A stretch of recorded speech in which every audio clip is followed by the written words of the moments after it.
Depuis des années, un phénomène extraordinaire commençait à intéresser les journaux. Un homme était apparu dans la vie de l'Allemagne, un homme alors complètement inconnu, qui s'appelait Adolf Hitler. Il avait réuni autour de lui des hommes de tout acabit, avait écrit un livre qui s'appelait Mein Kampf, qui était devenu la Bible de ces hommes et de ce parti, et avait commencé de secouer l'Allemagne pour arriver au pouvoir. 24 ans avant cet entretien, Joseph Kessel débarquait en Allemagne pour le journal français Le Matin. C'était au printemps 1932. Hitler n'était pas encore ni chancelier, ni président du Reich. Il était un homme politique, chef du Parti national-socialiste, dont les partisans rêvaient de faire tomber la République de Weimar. À l'époque, Berlin grouille de correspondants et d'envoyés spéciaux éphémères. Dans leurs articles et livres, ces journalistes témoignent au présent de ce qu'il se passe, de ce qu'ils voient, de ce qu'ils pensent. We think it's the business of journalism to report everything that happens, regardless of whether it's to the glory or not of one regime or another, and as far as possible to represent every point of view in our reports. Presque un siècle plus tard, que nous disent ces témoignages archivés sur papier de l'avènement de la dictature nazie? Qui sont ceux qui ont fait le choix d'Hitler? En quoi ont-ils cru, rêvé, espéré? Quelle était la vie en Allemagne avant le 30 janvier 1933, avant la catastrophe?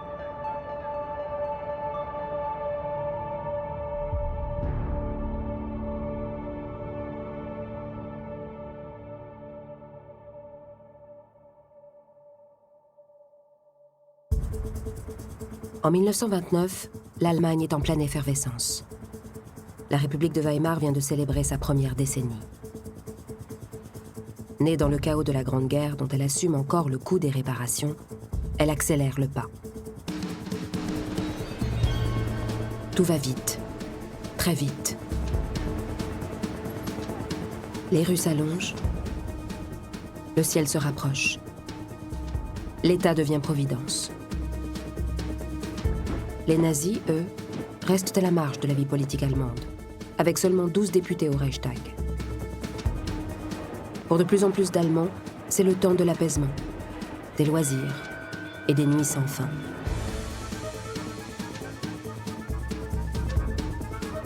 Berlin éclaire l'Europe de César. La ville gronde, tangue, danse.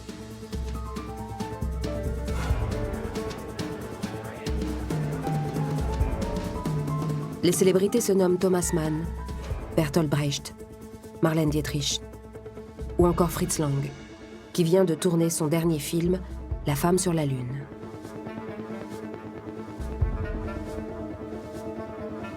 En ce mois d'octobre 1929, les Berlinois ont la tête dans les étoiles.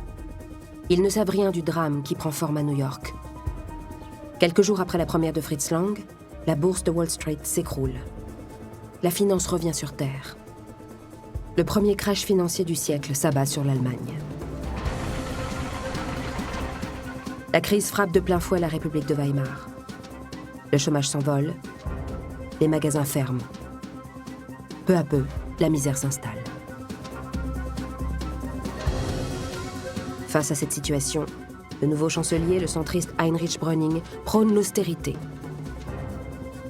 Sans majorité au Parlement, il espère obtenir le soutien des Allemands, qu'il appelle aux urnes le 14 septembre 1930.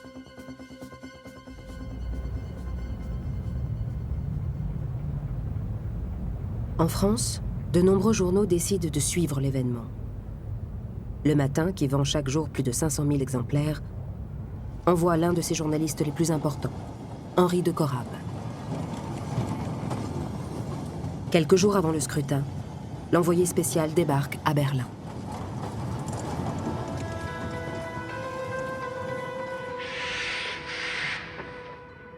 Comment la France, j'ai envie de dire, pourrait-elle détourner les yeux de l'Allemagne, hein ? pour des raisons historiques. Elle en est quand même déjà au deuxième conflit. Elle a eu 2 conflits et elle attend le 3e. Donc l'Allemagne, c'est quand même l'ennemi héréditaire. Enfin, difficile pour la France de ne pas regarder du côté de l'Allemagne. À 36 heures des élections, la moitié de l'Allemagne ne sait pas encore comment elle manifestera son mécontentement. Les hitlériens, car tout tourne ici autour de leurs chances de succès, auront 120 mandats au Reichstag, assurent les pessimistes. Ils ne seront que 100, 60, 40, 36, disent les autres. Évidemment, l'on n'en sait rien, car ce seront les derniers instants qui décideront de l'orientation d'une Allemagne déconcertée et mécontente. Quand la crise de 29 arrive, elle déboule à toute puissance dans l'économie allemande, et très rapidement, le taux de chômage explose. 1929, début de l'année 30.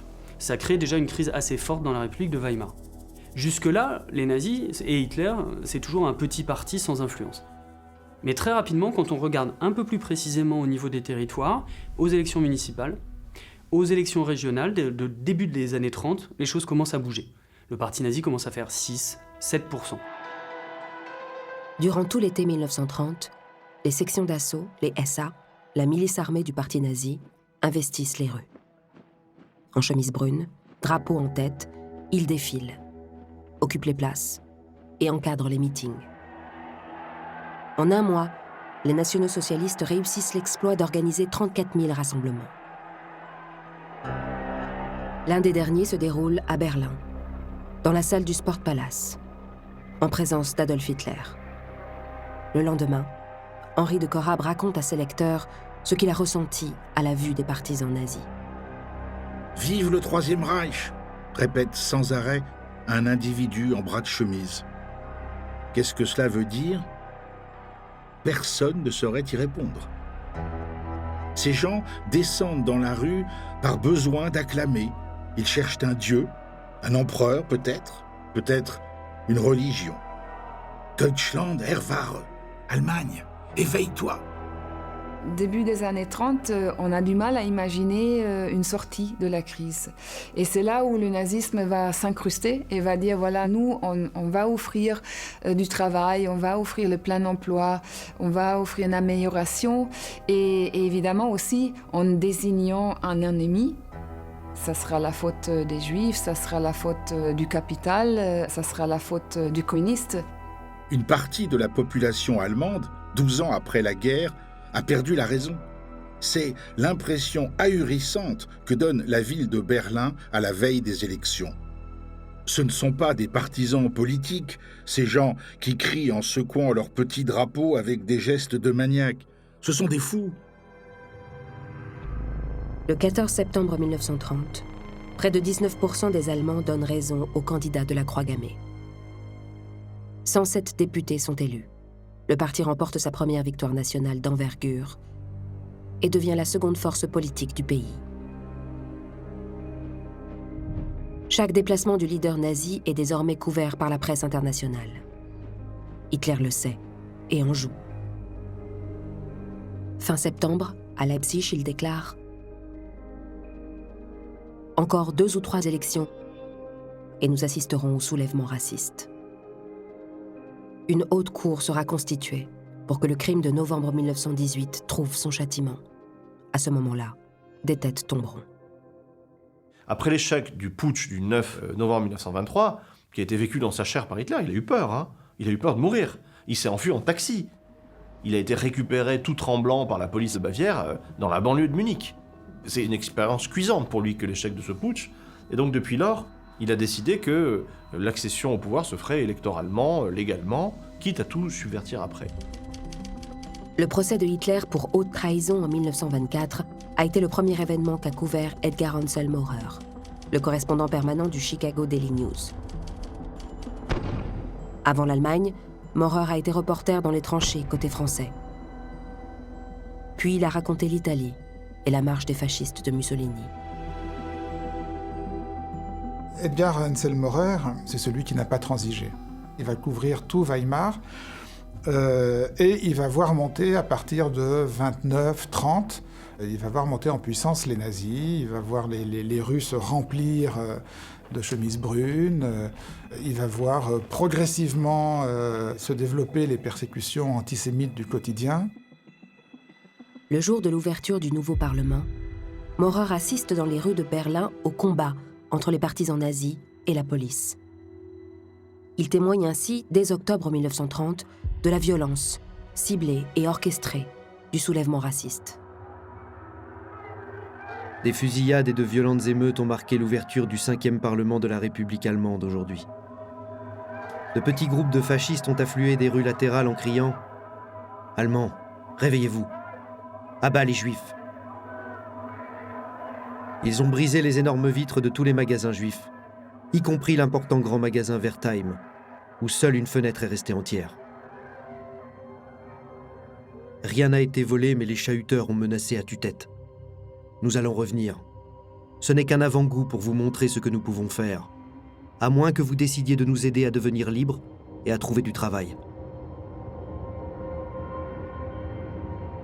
Dès ce 13 octobre 1930, par la voix des députés nazis, la violence pénètre aussi à l'intérieur même du Reichstag. L'entrée de ces députés dans le Reichstag change tout. Jusque-là, les communistes menaient une opposition en interne, mais une opposition correcte. Le verbe très haut, la révolution à tout bout de champ, mais en commission parlementaire, ils travaillaient à une amélioration des conditions des ouvriers. Les nazis arrivent, c'est pas des gens qui ont cette culture-là du tout. Il y a énormément d'interjections antisémites, où quand un député présumé d'origine juive par les nazis arrive au pupitre, on lui hurle des insultes antisémites, etc. Dès 1930, les sessions parlementaires se raccourcissent. Donc il y a moins de sessions parlementaires et il y a plus de décisions présidentielles. C'est cette ambiguïté de la Constitution de Weimar qui facilite ce processus. En février 1931, les travaux du Parlement sont suspendus pendant 6 mois. La République se recroqueville entre les mains du président et du chancelier Bröning, qui annonce de nouvelles mesures d'austérité. Malgré tout, rien n'y fait. La crise s'amplifie et touche de plus en plus de foyers. À la fin de l'été, plus de 5 millions d'Allemands pointent désormais au chômage. À l'étranger, les malheurs de l'Allemagne font vendre. À la une, en 3e page, ou dans celle des dépêches, Berlin ne quitte plus les colonnes des grands quotidiens, qui multiplient leurs reportages sur place. Les années 30, c'est vraiment, on peut dire que c'est l'apogée du média de presse, en termes de chiffres, en termes d'importance, d'impact. Tous les journaux veulent faire du reportage à cette époque. C'est une condition sine qua non, somme toute, de la concurrence de la presse dans les années 30. Mais tous ne peuvent pas financer ces reportages qui coûtent très cher. Donc ceux qui sont à la pointe, ce sont les 5 grands. C'est Le Matin, Le Petit Parisien, Le Journal, Le Petit Journal et l'Écho de Paris. Et ces 5 quotidiens-là, à eux seuls, atteignent un tirage de 5 millions d'exemplaires sur 6 pour la totalité des tirages parisiens. À la fin de l'été 1931, Henri de Corrab passe de nouveau la frontière pour Le Matin. Il a choisi comme première étape de son grand reportage Essen. Au cœur de la Ruhr, cette cité fut l'un des cœurs battants du renouveau industriel du pays, qui attisa la convoitise des vainqueurs de la Grande Guerre. Pendant 2 ans, les soldats français et belges occupent les lieux. Henri de Corrab l'a vécu et raconté. Essen n'est donc pas choisi par hasard. La ville est remplie de fantômes, ceux de l'inflation, de l'occupation et désormais du crash. Là, j'aperçus enfin quelques vieilles voitures de déménagement sans roues, transformées en habitation et précédant un échiquier de maisons de bois.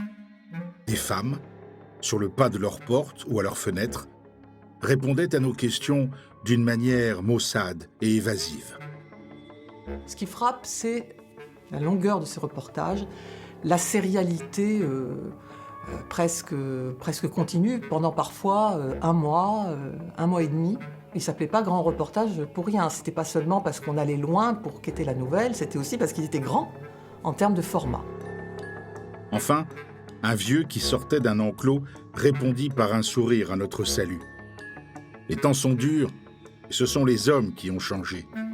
Et les femmes? Elles travaillent, c'est vrai, elles apportent un peu d'argent à la maison, mais elles ne font plus de cuisine, ce n'est plus la mode. Le soir, ce sont elles qui payent le cinéma. C'est ça qui est grave, et non les temps difficiles. Ce passage d'Henri de Corab est extrêmement intéressant parce que ça nous déplace un peu des lieux communs Berlin et on va dans un quartier populaire, appauvri. On voit que dans les foyers, il y a vraiment beaucoup de conflits. Il y a des conflits tout d'abord entre les couples parce que la main-d'œuvre féminine est beaucoup moins chère que la main-d'œuvre ouvrière masculine. Et les industries vont rationaliser et virer les ouvriers pour embaucher leurs femmes, mais à un prix beaucoup plus avantageux. Qu'est-ce qu'ils font les ouvriers? Ils sont oisifs, ils ont perdu un peu toute la sociabilité d'entreprise, l'entre-soi masculin. Et donc ils vont aller dans les bistrots. Ils vont boire des coups, ils vont parler de politique. Et certains vont aussi se faire charmer par les nazis.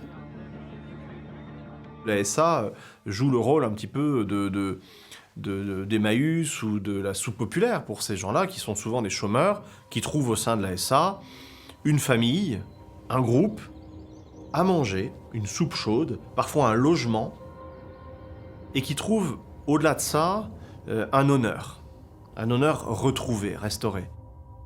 Là, au moins, vous pouvez jouer aux soldats.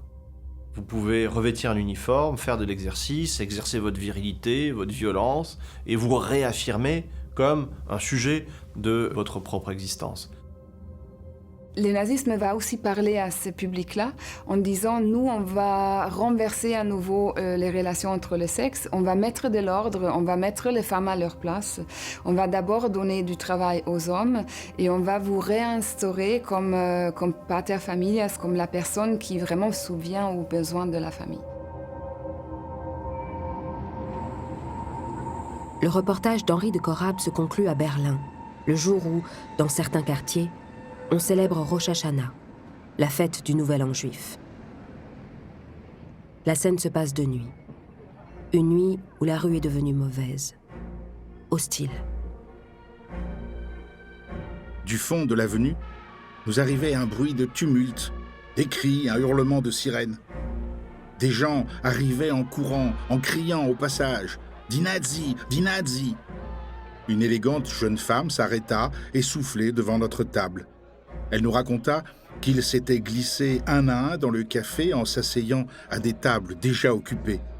Puis, tout à coup, sur un coup de sifflet, venant du dehors, ils se sont mis à nous battre. C'était la même chose en face, à droite, à gauche. Ce que je retins surtout de cette répugnante aventure, c'était le coup de sifflet. Décidément, rien ne se passerait en Allemagne sans un coup de sifflet, sans un ordre précis. Plus le parti va grandir, plus cette question de l'antisémitisme va devenir clivante, et notamment à partir de 1930, où les nazis passent de 2,6% à quasiment 20%, Hitler et les autres dirigeants nazis savent bien qu'ils ne vont pas conquérir plus de voix en conservant un aussi grand discours antisémite, aussi radical. Donc le discours antisémite va passer en sourdine. En même temps, la SA et les troupes nazies dans la rue continuent à agresser les juifs et dans les discours officiels, entre guillemets, d'Hitler, c'est un camouflage. Dans son livre « Germany puts the clock back », Edgar Ansel Maurer évoque par exemple le cas d'une petite ville de Bavière où dès 1932, des boycotts à l'encontre des magasins juifs étaient organisés par les SA nazis.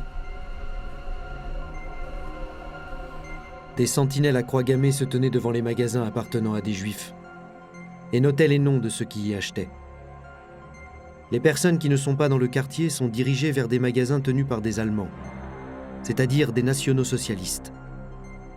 La situation de cette petite ville n'était qu'un cas extrême de quelque chose qui s'était propagé dans toute l'Allemagne protestante. Durant ces dernières années de la République de Weimar, peu nombreux seront les journaux étrangers à évoquer les persécutions antisémites en Allemagne. Le sujet est secondaire. Souvent, le siège se dit il exagère, il en rajoute, il prend ça trop à cœur, etc. On rencontre souvent ce décalage. Et il y a un phénomène supplémentaire avec notre presse anglo-saxonne des années 30, c'est que la plupart des patrons français, britanniques et américains sont, comme aujourd'hui, ça n'a pas changé, des milliardaires. C'est-à-dire sont des gens riches et plutôt de droite et plutôt réactionnaires. Et on est dans des années qui suivent de très peu la révolution russe de 17, et la terreur de toutes les bourgeoisies occidentales, c'est l'URSS, c'est le bolchevisme.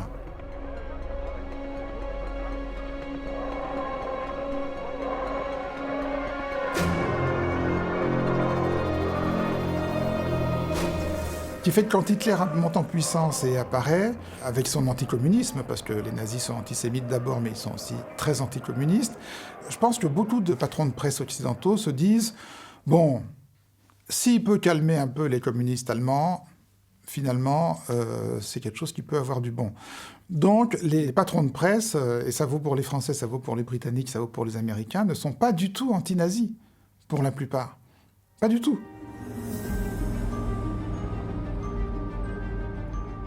L'année 1932 sera celle de toutes les dissimulations, des mensonges et des violences hors champ où les nazis tuent et meurent parfois.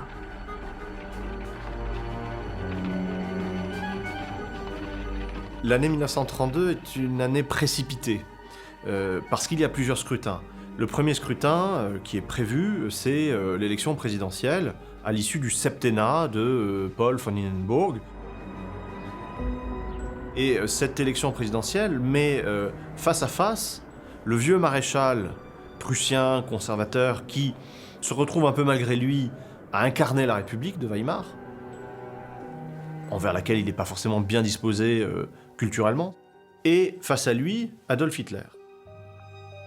On va arriver à ce paradoxe complètement contre-intuitif que la gauche, le SPD, les partis centristes vont soutenir Hindenburg.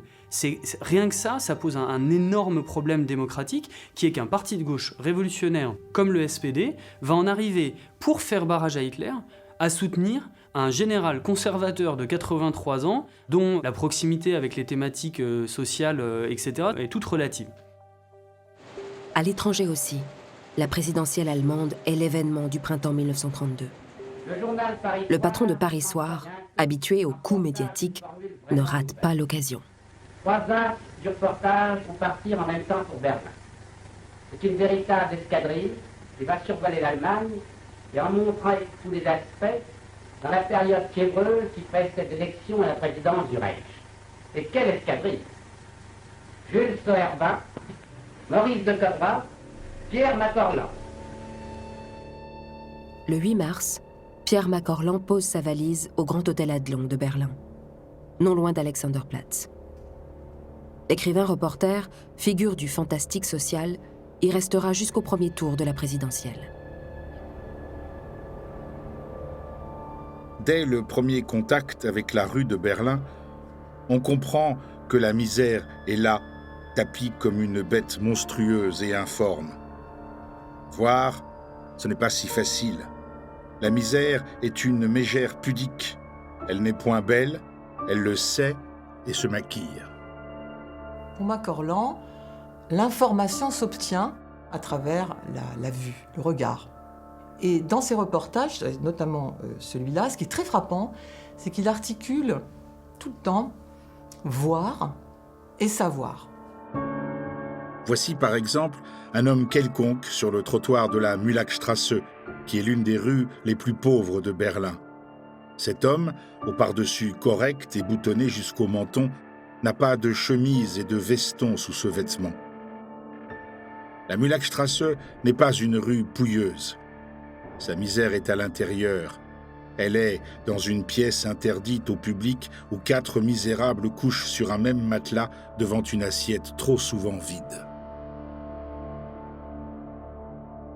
En 1932, on atteint une situation qu'on aurait même du mal à comprendre aujourd'hui, à imaginer, où vous avez 40% de la population active qui est au chômage. C'est un pays où la famine est de retour, et la famine rappelle de très mauvais souvenirs, la famine de la Grande Guerre pendant la Première Guerre mondiale, les famines des années 1840, des grandes crises frumentaires du 19e siècle.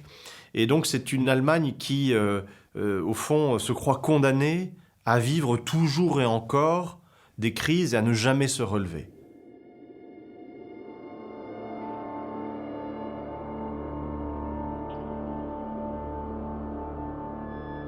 Dans les quartiers de Moabit, quartier ouvrier à Berlin, Marc Rolland il rencontre une jeune femme lettonne juive. Et il semble avoir beaucoup d'empathie pour elle. Mademoiselle X28 se détacha lentement, comme une chose morte du groupe d'hommes et de femmes qui attendaient là pour se mettre en règle avec la situation. Cette foule ne ressemblait en rien à ce que nous pouvons voir chez nous. Toutes les classes de la société étaient ou me semblaient représentées. Tous ces gens étaient arrivés au bout d'un trajet dans une sorte de no man's land, où les lois traditionnelles et le pouvoir de la société ne peuvent même plus recommander la patience.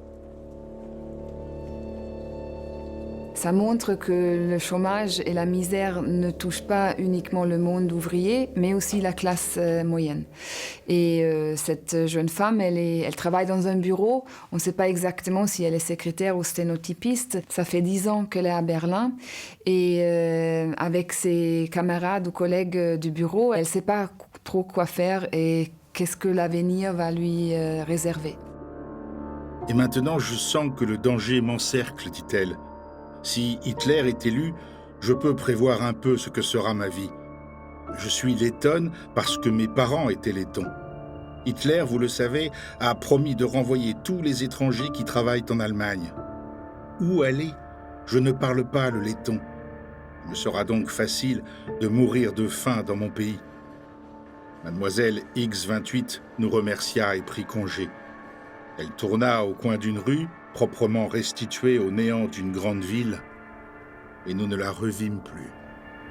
Je ne peux pas m'empêcher à me demander qu'est-ce qui va devenir cette femme. Parce qu'à la différence de ses camarades de bureau, que j'imagine pour la plupart allemandes, dans le sens nazi, elle est d'origine juive, lettonne, et donc elle est une triple outsider. Elle sera très bientôt au chômage, c'est sûr. Elle est étrangère et elle est juive.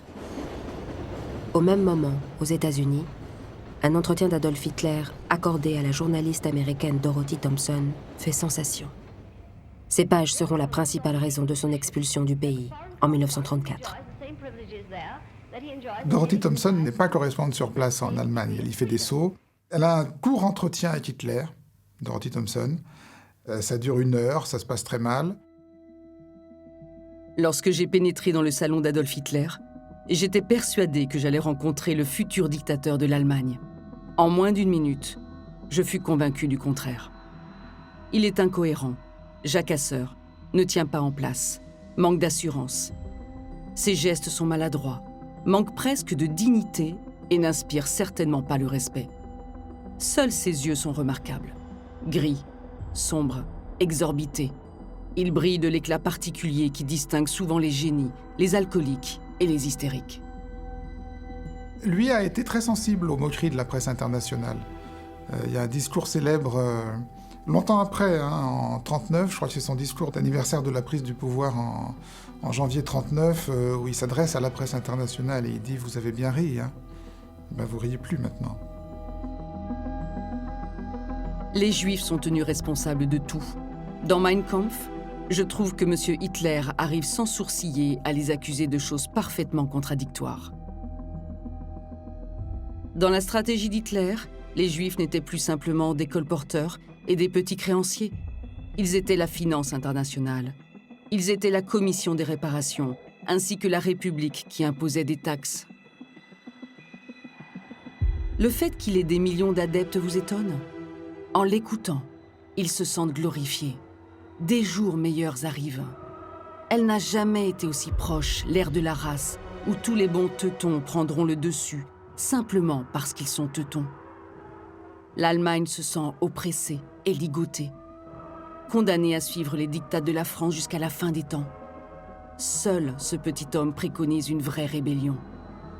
« Allemands, levez-vous » crie-t-il. « Vous n'avez rien d'autre à perdre que vos chaînes. »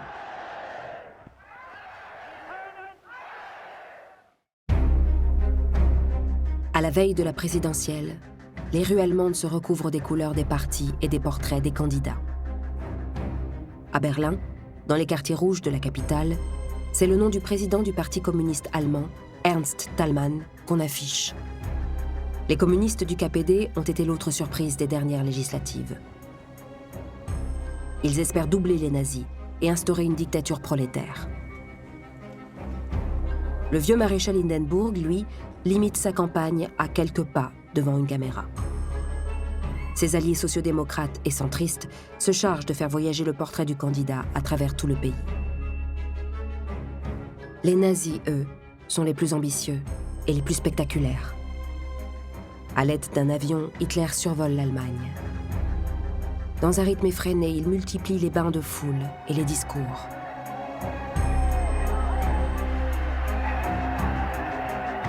Sur le front des rues, celles sans images, la campagne est brutale et souvent mortelle. Tel est le quotidien de la vie politique allemande que découvre Joseph Kessel à son arrivée, le dernier dimanche avant les élections.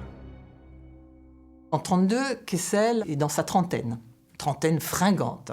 Il a une réputation assez sulfureuse, scandaleuse, et il a fait, on ne peut pas le dire autrement, un absolu tabac, l'un des reportages qui ont eu le plus grand succès de toute l'histoire du reportage. Dans ce même journal, Le Matin, en 1929, lorsqu'il est parti en Abyssinie sur la piste du trafic des esclaves. 3 ans plus tard, le 7 mars 1932, de Berlin, Joseph Kessel transmet par téléphone son premier article qui a pour titre « Le sang qui ne compte plus ». La veille de son arrivée, un partisan d'Hitler est tombé, frappé à mort en pleine rue. Ce n'était pas un attentat, ni la suite d'une rixe personnelle fondée sur des dissentiments politiques. Ce fut au cours d'un combat massif que cet employé de télégraphe fut tué. Quand, dans la soirée, j'appris cette mort et qu'il y avait eu en outre 4 blessés graves, je m'adressai à des informateurs bénévoles. Tous me regardèrent avec une stupeur. L'intérêt, l'émotion que je montrais pour ce sang versé les étonnait. Entre 1930 et 1932, la rue est la scène d'une certaine guerre civile, on peut même dire, entre les communistes et le nazisme. Et la police, la Schutzpolizei, la Schupo, est au milieu des extrêmes. Chaque grand parti allemand dispose d'une milice. Alors les plus connus, ce sont les nazis, avec les SA et les SS, milices paramilitaires, avec uniforme, armes, etc. Mais des autres partis également. Les combattants du Front Rouge pour le Parti communiste allemand, les bannières du Reich pour le SPD. Et ces milices-là s'affrontent dans les rues. Nous étions en plein quartier ouvrier. 2 drapeaux rouges rassemblèrent un instant dans leurs plis ornés de la faucille et du marteau un peu de lumière, mais ils flottaient sur le vide car la rue était déserte. Je ne pus croire que nous étions arrivés. Tout était aussi mort, aussi silencieux là que dans le reste du quartier. Pas un groupe, pas un curieux, pas une trace, ni un signe, rien. Moi, qui n'avais pas la cuirasse que forge l'habitude, je suivis mon compagnon le long de ces avenues désespérées où la colère, la haine et la violence doivent avoir un poids singulier, tout ému de sentir une guerre civile latente frémir autour de nous, une guerre civile entrée dans les murs. Le nazisme est avant tout une politique du sacrifice, et pousser de jeunes militants à mourir, ou à être blessés, et un certain nombre vont l'être, c'est resserrer les rangs autour de cette idée que militer au parti nazi, c'est beaucoup plus qu'un parti politique, c'est un mouvement, et que être dans ce mouvement, c'est dépasser la vie terne et morne d'un petit militant politique, c'est vraiment sacrifier sa vie. Parce qu'évidemment, dans cette société-là, où les anciens combattants sont partout, pour ces jeunes gens, ces jeunes hommes, leurs frères, leurs pères sont morts en 14-18, ou sont mutilés, ou ont fait 14-18, sont des vétérans. Donc qu'est-ce qu'il y a de plus excitant, il faut le voir comme ça, politiquement, que de revivre le soi-disant sacrifice des tranchées dans les tranchées politiques.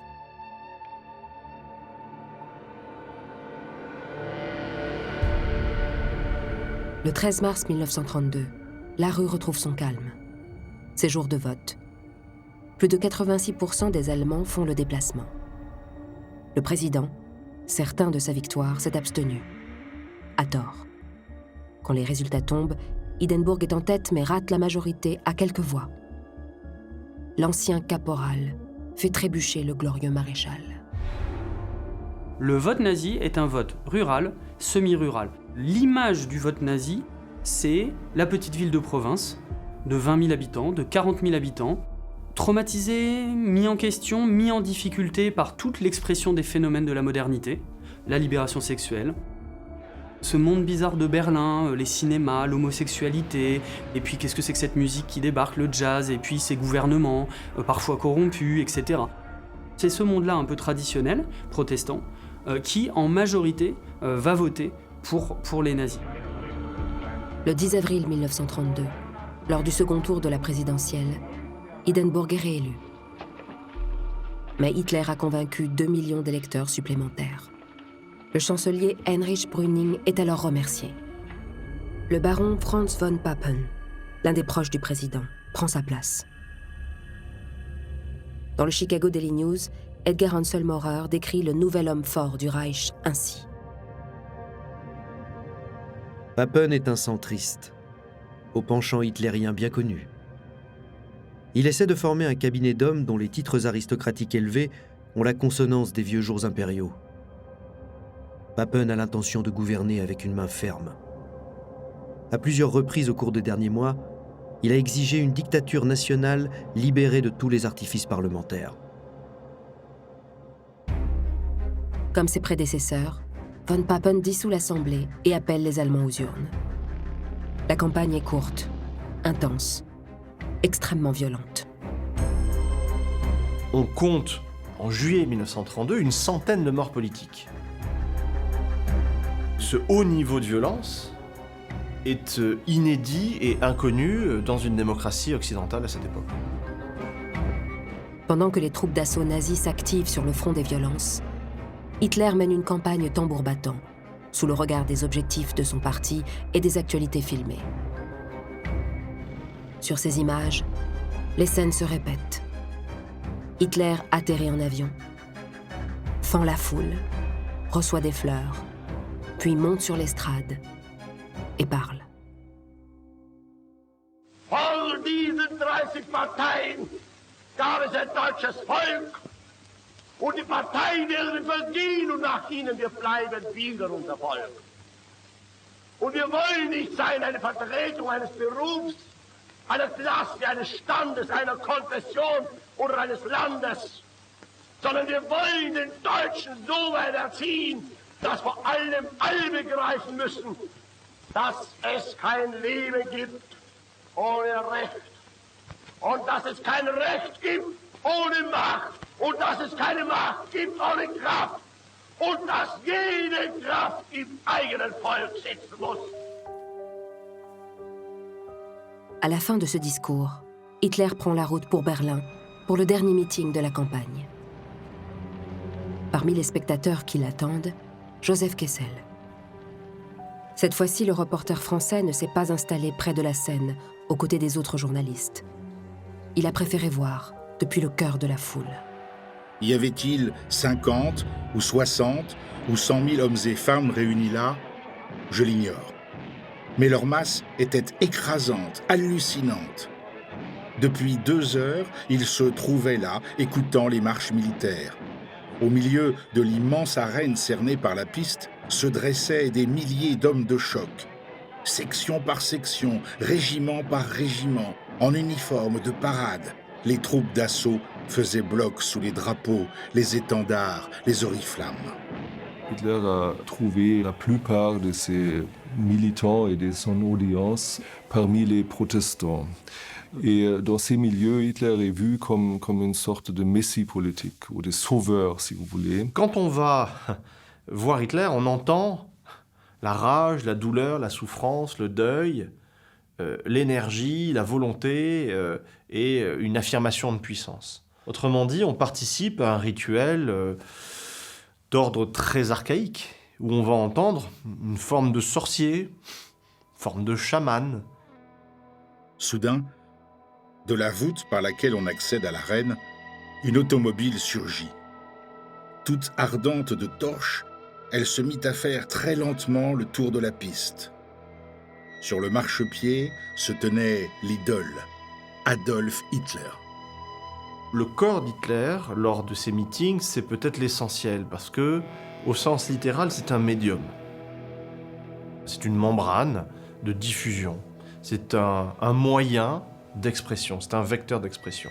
Parce que dans son corps s'exprime, et par son corps s'exprime la peur, la rage, la haine, et une forme d'espoir qui s'exprime par une transe et par des péroraisons qui culminent, à juste titre, relève Kessel, par les mots « Deutschland, Deutschland », où là la voix se casse. Je l'avais vu à Dortmund il y a 4 mois, mais alors j'étais à 10 mètres de lui. Tout ce qu'il a de fantoche me blessait impitoyablement. Mais là, pareil aux dizaines de milliers d'êtres qui m'entouraient, je ne pouvais rien percevoir de lui qu'une mince silhouette tout entourée de feu. Il s'accouda au rebord de l'estrade, et jamais je n'oublierai son regard d'orgueil, presque dément. Le 31 juillet 1932, à la sortie du bureau de vote, von Papen semble confiant. Le chancelier espère, grâce à ce scrutin, obtenir le soutien des Allemands et une majorité au Parlement. Paris perdu. Ce jour-là, 13 millions d'Allemands font le choix d'Hitler. Avec 230 députés élus, le chef du parti nazi devient le maître du jeu du Reichstag. Une seule personne reste à convaincre, Hindenburg, qui a le pouvoir de nommer le chancelier. Le 13 août, le président convoque Hitler afin de connaître ses intentions de coalition. Les élections législatives du 31 juillet 1932 devaient marquer le couronnement de la stratégie électorale d'Hitler. Ce qui est le cas. C'est devenu le premier parti d'Allemagne. Et tout cela devait mécaniquement aboutir à une logique exécutive, c'est-à-dire l'entrée des nazis au pouvoir, au gouvernement, d'une part, mais surtout le fait qu'Hitler devienne chancelier. Mais ça ne se produit pas. On aboutit à cette scène fondamentale, qui est la rencontre entre les deux hommes. Le 13 août 1932, Hitler arrive pour discuter avec Hindenburg, et Hitler étant Hitler, c'est-à-dire quelqu'un qui n'écoute que lui, ne prend aucun conseil et ne veut qu'une chose, c'est-à-dire la domination absolue et être chancelier, il dicte à Hindenburg ses volontés. Hindenburg, en tant que président de la République, n'a pas beaucoup de sympathie pour Hitler. Hindenburg, c'est un maréchal du Reich, hein. C'est un homme d'ordre, c'est un homme de discipline qui n'apprécie pas du tout les milices par rapport à l'armée. Et donc Hindenburg va lui dire « Je ne vous nommerai jamais chancelier ». Et là, Hitler, en partant, lui dit « Ce serait dommage que je ne puisse plus tenir la bride à mes sections d'assaut ». La République ne tient plus qu'à un fil. Au Parlement, les communistes déposent une motion de censure contre le chancelier von Papen, qui a gardé son poste. Le résultat est sans appel. 512 députés votent pour la censure. C'est une censure parlementaire. Et après, c'est clair, Papen n'a pas réussi d'organiser une majorité au Reichstag. C'est un régime présidentiel, on peut même dire une dictature présidentielle proprement dite. L'histoire semble sans fin. Le Parlement est dissous. Une nouvelle campagne débute. Dans les rangs des partisans, la fatigue se mêle à la peur et aux espoirs de monde nouveau. Ce sont ces possibles rêves de jeunes Allemands que collecte à l'automne 1932 un journaliste voyageur aux idées battantes à gauche, Daniel Guérin. La politique y apparaît à chaque instant. On sent qu'elle tourmente si violemment ces jeunes cerveaux qu'ils ne peuvent s'en abstraire. Cette folle passion est à vrai dire assez récente. Et quand nous évoquons en comparaison la jeunesse française, engourdie par l'opium des journaux sportifs, on nous répond qu'il y a quelques années, les jeunes Allemands s'intéressaient beaucoup plus aux champions vainqueurs et aux stars de cinéma qu'à Hitler ou à Thälmann. Mais le chômage, la misère sont venus. Chacun a pris parti. Le vrai problème des jeunes de cette époque-là, c'est leur débouché professionnel qui, au-delà, déborde en une crise existentielle de qu'est-ce que je fais là ? Comment je vais vivre mon avenir ? Des gens qui rentrent en plus dans la vie active à 16, 17 ans. Une autre fois, dans une petite auberge, nous ne trouverons que 3 jeunes gens, que le hasard a réunis. L'un d'entre eux nous explique. Nous sommes dressés les uns contre les autres, travailleurs contre travailleurs. Les passions sont poussées à un tel point que parfois nous nous entretuons. Mais nous voulons au fond la même chose. Oui, la même chose. Un monde nouveau, entièrement différent du monde actuel. Mais l'un croit qu'Hitler le lui donnera, et l'autre que c'est Staline. Il n'y a entre nous que cette différence. Quelle incroyable confusion dans leur cervelle. Nationalisme, socialisme. Les notions réputées les plus claires y dansent comme des feux follets. Qui parviendra à capter cette jeunesse ambulante ? C'est l'une des inconnues de l'Allemagne d'aujourd'hui. On voit dans le regard de Guérin une sorte de circulation entre les extrêmes. Mais il y aurait à mon avis une relative fausseté à croire que tout est dans tout, que tout circule. Il faut lire les textes et il faut regarder. Hitler, dans Mein Kampf, dans tous les textes, dit que son ennemi suprême, c'est les premières pages du livre, c'est le marxisme. La promesse du nazisme, c'est pas un programme socialiste, etc. C'est la destruction de ce qui est considéré comme l'ennemi intérieur, les marxistes. Le nazisme parle à différentes générations et en leur promettant différentes choses. Et c'est là aussi le génie du nazisme parce que c'est pas une doctrine uniforme, c'est plutôt une expérience vécue, c'est un mouvement et justement pas un parti politique avec un programme. Et ils vont vraiment cibler leur message et ils vont aussi être capables à intégrer différentes générations. Viele sind hier, deren Väter wohl als arbeitslos durch unsere Straßen gehen, nicht wissen, was die nächste Woche oder der nächste Monat als Schicksal für die Familie und damit auch für die Kleinen in sich birgt. Not und Elend und eine Not und ein Elend, die nicht von ungefähr und durch Zufall gekommen sind. En novembre 1932, pour la première fois, le Parti national-socialiste perd des voix. Les nazis doutent. Les forces républicaines, allemandes et étrangères espèrent de nouveau. Le 8 novembre, le socialiste français et directeur du journal Le Populaire, Léon Blum, écrit « Hitler est désormais exclu du pouvoir. Il est même exclu, si je puis dire, de l'espérance du pouvoir. » Quand on lit ça aujourd'hui, on sourit en se disant que cet homme était bien mal informé ou bien peu perspicace. Sauf que c'est tout le contraire.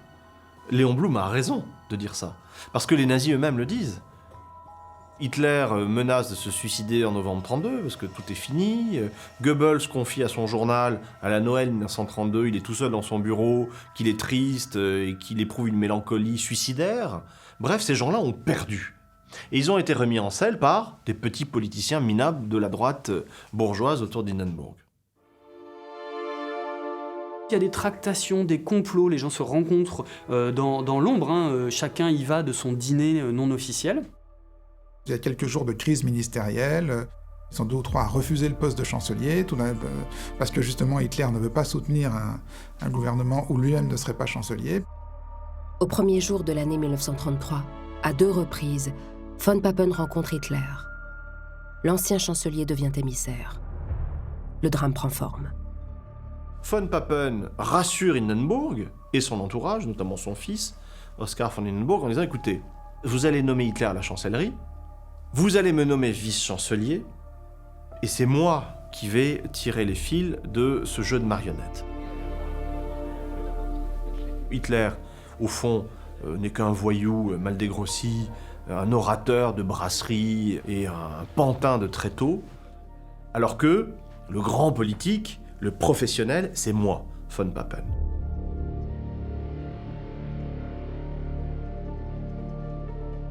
Von Papen a même ce mot qui est rentré dans l'histoire, qui est je vais tellement l'acculer dans un coin de la pièce, ce Hitler, qu'il va finir par couiner. In fine, c'est plutôt Papen qui a couiné. Le 30 janvier 1933, Hitler prête serment à la République dans le bureau du président Hindenburg.